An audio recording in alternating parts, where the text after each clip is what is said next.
What's going on, you guys? It's Perry the Entertainer back again for another video. In this video, we're going to be taking a look at this week's episode of Friday Night Smackdown. It's another video of hashtag spoilers. I believe this is episode 3 if you're actually keeping track. Also, I want to shed some light here on my new Sting background. I found this on deviantart.com or whatever that is. It's the site where amazing, talented artists and everyone they come on and they put on just these amazing wallpapers. You guys can go download one for yourself, but this is the one I picked because it just looked awesome. It was a Sting wallpaper that I saw in another video. I just thought it was cool. But anyway, we're gonna take a look at this week's episode of SmackDown, which is on July 25th, 2014. It's also on my birthday, so another reason why I can't really review it because I'm not gonna be home, and stuff like that. WWE will tape this week's episode of WWE Smackdown tonight, being last night because it's July 23rd, and obviously this is being recorded very late in the afternoon. But here are the results. SmackDown opens with a recap of the segment with Triple H, Brock Lesnar, and Paul Heyman on Raw. If you guys want to know my thoughts and opinions on that, you guys can go check out the Raw review that I did last night or yesterday morning, one of the two. It's a beautiful day here in Chicago too, as well. So don't pay no attention to the trees blowing in the background. It's a beautiful day right now. Ryback and Curtis Axel versus the Usos is up first. The Usos get the win after Axel gets pinned. Obviously, the Usos are going to win. Tag team champions still got to look strong. It appeared Ryback was upset after the match and walked away, leaving Axel alone in the ring. This could be good and bad for the tag team division. Of course, good because the team of Axel and Ryback didn't necessarily do anything for the tag team division. They were just kind of together because they were Paul Heyman guys. But after they kind of disowned both of them and made their own name, the Ryback pretty much. And but it's gonna be bad because WWE is starting to run out of tag teams. Obviously, we had the Shield just break up. The Wyatts obviously can't get one over on the Usos. The Usos are pretty much the face of the tag team division, even though I don't really consider it. The Ryback looks like they're getting ready to break up now, and you don't really have necessarily anybody else. I mean, maybe you have this Nation of Domination faction, maybe that, but will they really replace, Ryback and Curtis Axel? I don't know. That's up to you guys. What do you guys think about Ryback possibly breaking up? Miz TV is next. The Miz comes out and it turns into an Intercontinental Championship acceptance speech. His parents are in the crowd. His illustrious father's in the crowd. All right. This guy became an internet meme overnight. Oh my. And he asks his mom who her favorite superstar is. She's got to say The Miz. I mean, come on. She has to. It's her freaking kid. She says Roman Reigns to a big pop. Of course. Of course. Of course. Come on, mama. Come on. No, I'm kidding. Miz goes on bragging until Bo Dallas interrupts to another big pop. So it looks like they are really serious on pushing Bo Dallas in the mid card. Having him interrupt Miz. Having him interrupt Miz though could really come back and backfire him, maybe because they're trying so hard to get him over as a heel, beating up on midgets and everything, and beating up on Torito and everything, trying to get him over as a bad guy. But people are actually loving him for it because they hate the Torito, they hate the bullfighter gimmick crap in all general. So, they both compliment each other until Dolph Ziggler comes out. Ziggler cuts a promo, but Bo Dallas interrupts him, tells him to Bo leave. Wait, he tells him to Bo leave or Bo leave as in go away? Bo, the way it's spelled looks like you have to Bo leave. Okay. Bo then decks Ziggler with the mic. So it looks like they might start setting up maybe some sort of tag team with Bo Dallas and The Miz. I think that would be pretty cool. Bo is kind of he's extraordinary. I'll say that to say the least. He's extraordinary on the mic. And Miz, of course, on the mic is just amazing, especially when he's given, no real subject. He's just got to go out there and talk. He does an amazing job of that. Ziggler, same thing with Ziggler. Amazing in the ring, amazing on the mic. He's just an amazing character, but WWE refuses to put him over the main event line, if you get what I mean. Bo Dallas versus Dolph Ziggler with The Miz on commentary is next. Ziggler hits a Fameasser at one point, so Bo kicked out. That's just one of the big signature moves of Ziggler. Whenever he hits that Fameasser, even though it's never over, it never is. You always have that possibility of it being over just because of how much he uses the move as a signature maneuver. The Miz distracts Dolph from ringside, allowing Bo to get the win with a roll up. He's still unbofeated. The Miz then attacks Dolph Ziggler until Bo joins in and they double team him.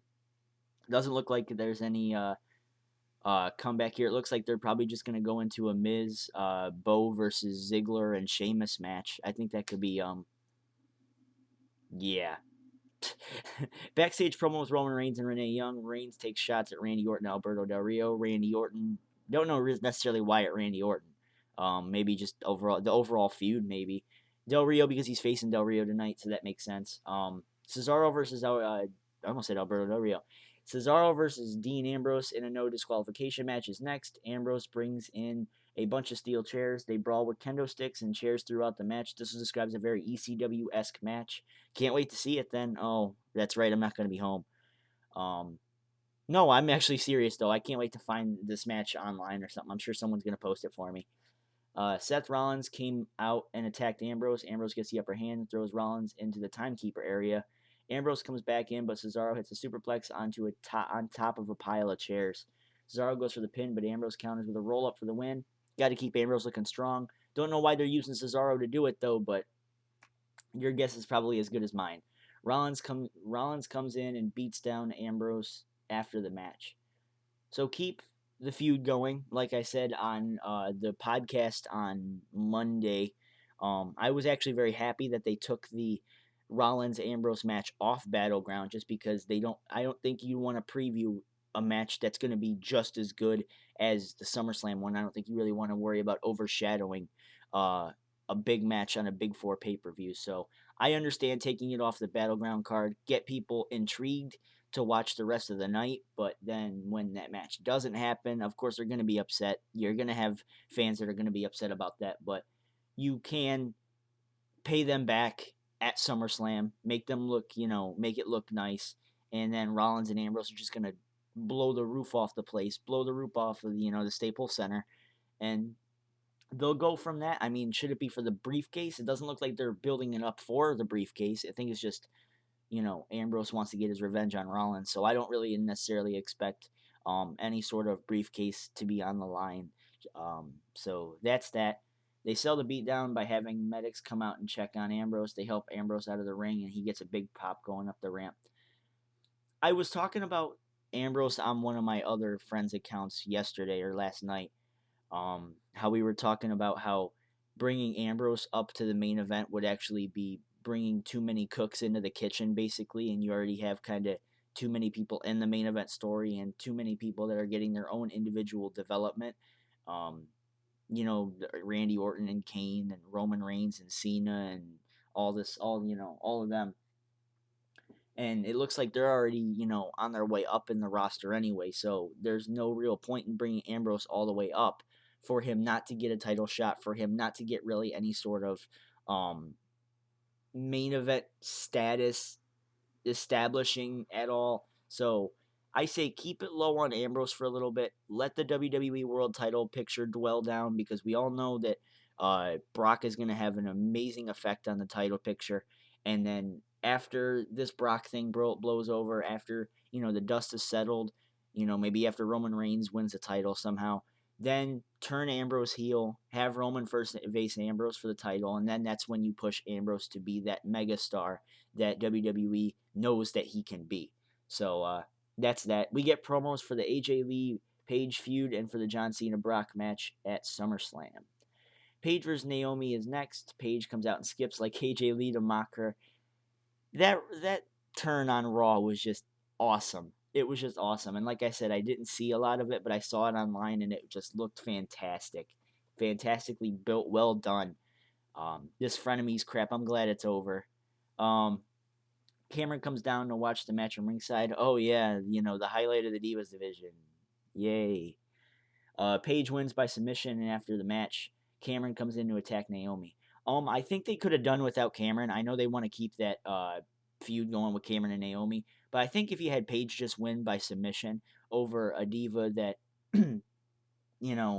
believe it or not, is one of the best wrestlers on the Divas roster.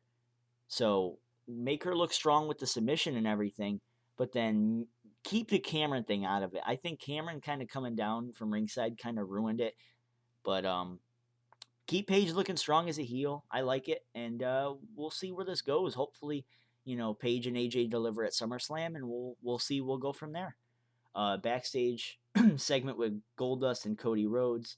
I still refuse to ever acknowledge Cody Rhodes as this name right here, not Tardust, but with the S there too.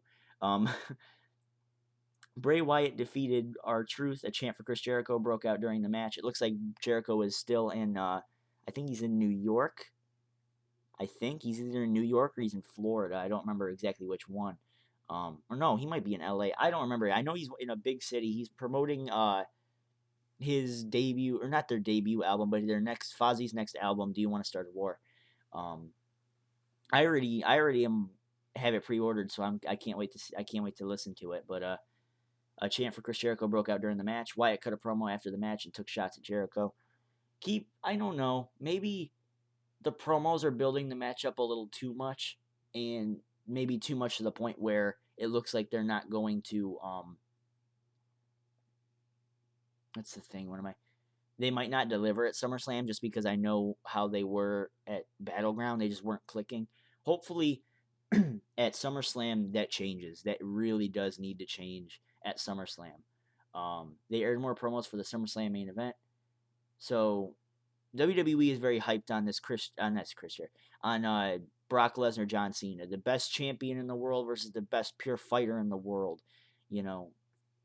Something's got to give. It's like Andre Hogan, I guess. Even though, yeah, and I'm not going to say anything about that. I think if I did, I'd just either A, sound like an idiot, or B, I'd be, dissing something that I actually loved. So I'm not going to do it. Del Rio versus Roman Reigns is next. Del Rio gets no love from the Florida fans, so he is there in Florida. Okay, never mind. He must be in like LA or New York or something like that.